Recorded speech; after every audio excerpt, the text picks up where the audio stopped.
and then those 10 fastest will see.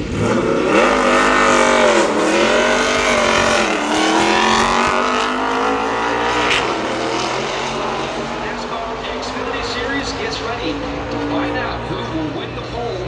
Driver for RSS Racing, Kyle Sieg, Ryan Sieg will be his teammates this weekend. Teammate, that is a crucial word when you go to super speedways, and Talladega Super Speedway being the biggest track in NASCAR. You got to have a couple of dancing partners out there, or you can find yourself in trouble at the end of the race. Yeah, whether it's working with your teammate specifically, or whether you've got a good friend who's happens to be in another car that's out there in the field as well.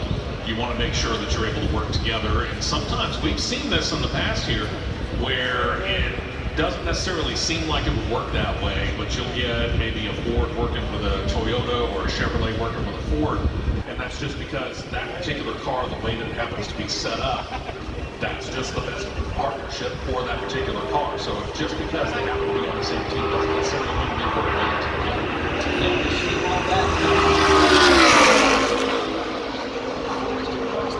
Finish line, these drivers, they get one lap, so very important to hit your marks coming off pit road, getting up through the gearbox as smoothly as possible. And as you saw Garcia, he climbed the 33-degree banking and rode the high line all the way around the racetrack, just really trying to get the engine tuned up and full speed to come back when he got the green flag. One lap though, Steve, it's a very important lap. You got to lay it out all out on the line. Absolutely, you got to have nerves of steel and make sure that foot is lead so that you got to plant it on the floor. But you talked about it. The idea on that first lap is to get the car up to speed as much as possible.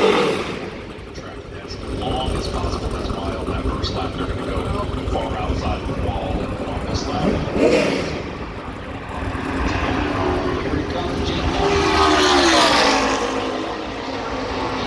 Across the finish line, Jake Garcia. The first car out on the track, only 53.667 for